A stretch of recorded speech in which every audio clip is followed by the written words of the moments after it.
What is up, guys? Lemon here, and we're back with the Stanley Parable. And kind of forgot what we did last time. All of his co-workers were gone.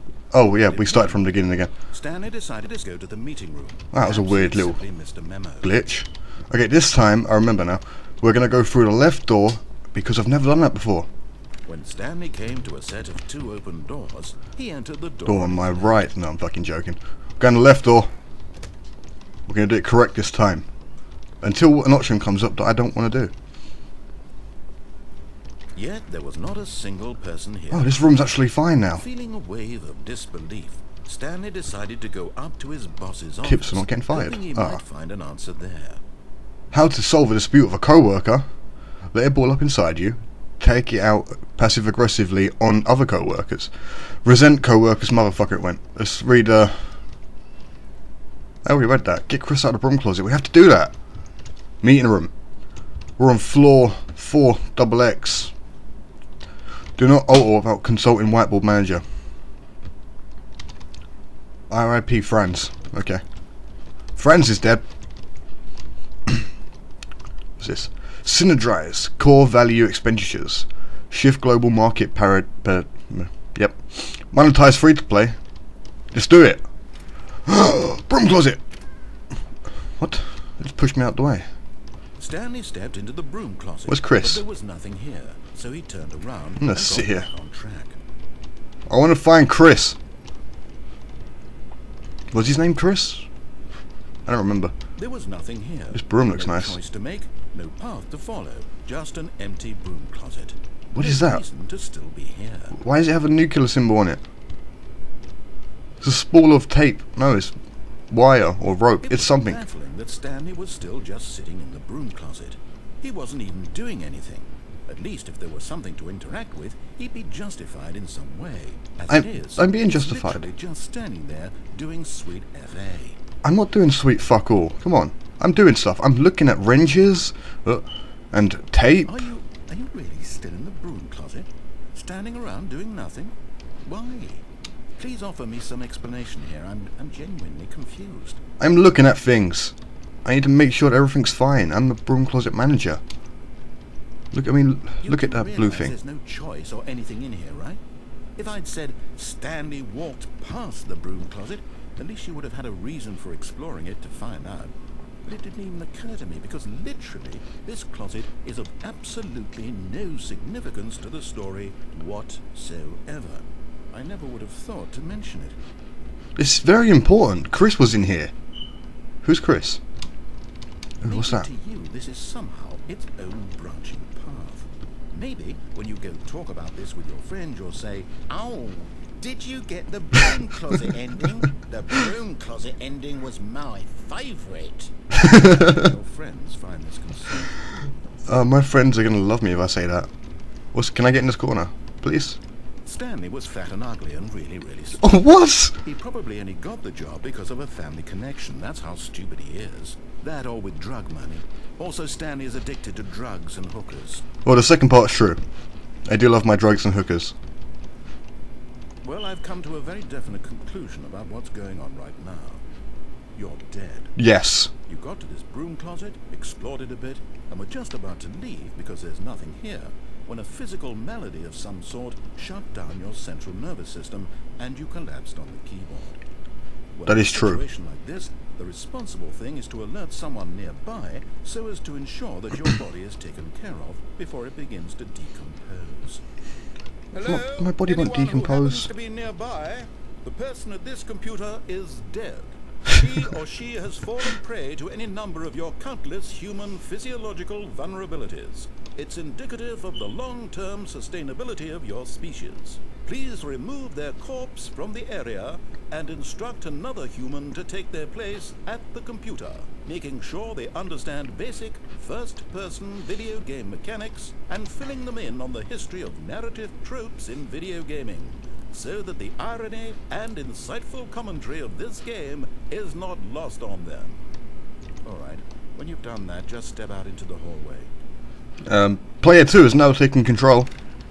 Ah, second player. It's good to have you on board. I guarantee you can't do any worse than the person who came before you. I want to go back. You too? Unbelievable. I'm at the mercy of an entire species of invalids.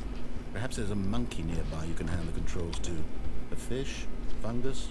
Look, you can hammer out the details. I'm not particularly picky. I'll just be waiting for when you're ready to pick up the story again. Okay, I'm ready now. I'm ready. Come on. I want to go back in there. Just want to see what happens. Oh, nothing. Never mind. Let's go. Coming to a staircase, Stanley walked upstairs to his boss's office. See, last time I played, or one of the times I played, there was no way to get down here. I knew this was in the game because it was in the mod. I'm going down. I knew it. But Stanley just couldn't do it. He considered the possibility of facing his boss, admitting he had left his post during work hours. He might be fired for that. And in such a competitive economy, why had he taken that risk? All because he believed everyone had vanished.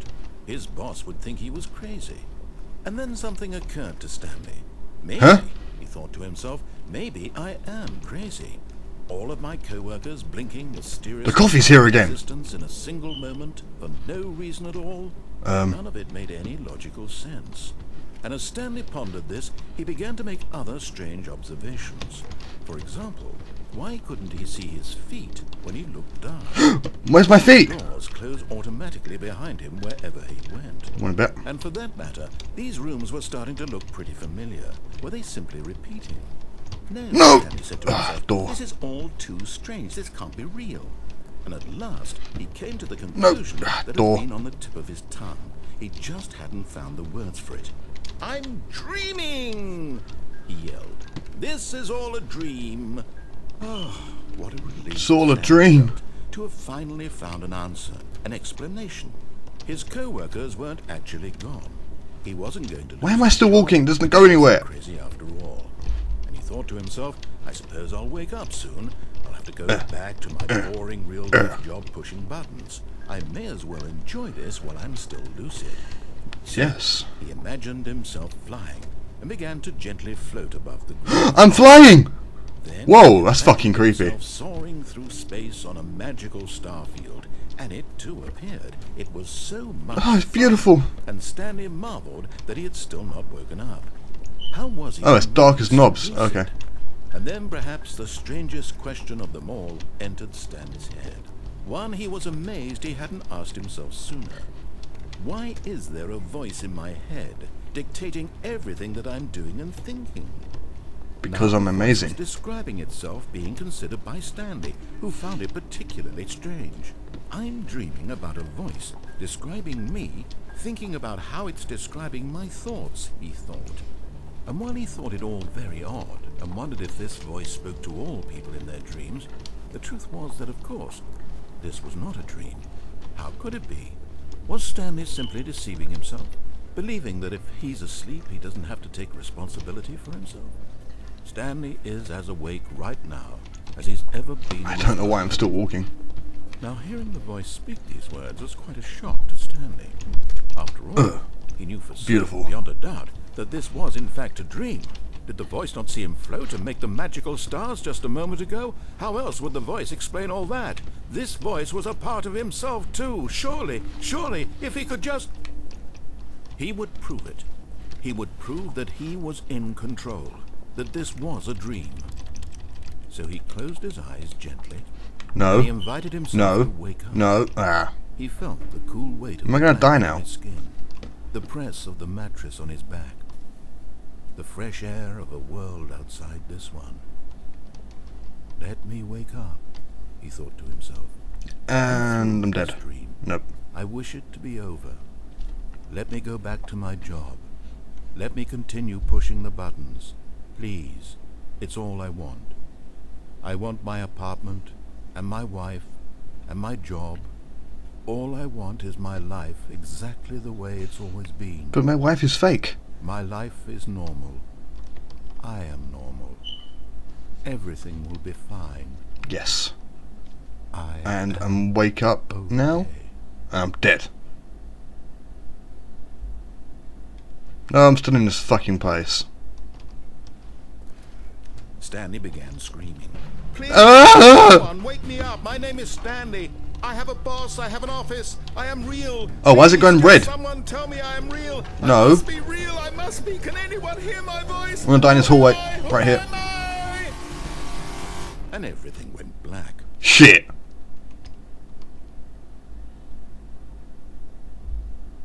This is the story of a woman named Mariella. What? Who's this bitch? Mariella woke up on a day like any other. She arose, got dressed, gathered her belongings, and walked to her place of work. That's Stanley! This particular day, her walk was interrupted by the body of a man who had stumbled through town talking and screaming to himself, and then collapsed dead on the sidewalk. And although she would soon turn to go call for an ambulance, for just a few brief moments she considered the strange man.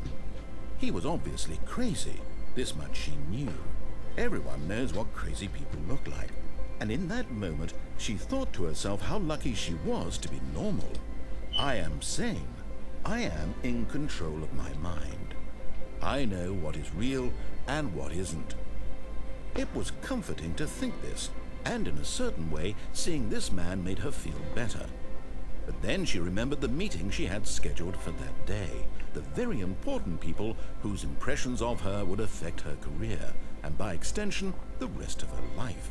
She had no time for this, so it was only a moment that she stood there, staring down at the body. And then she turned and ran. That bitch.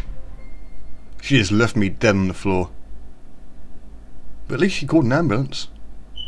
That's nice of her, I guess. Could have left me like a sausage roll or something. Or maybe a cupcake.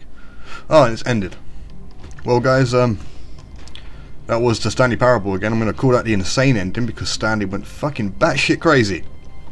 So yeah, thanks for watching. I'll see you in the next one. Bye.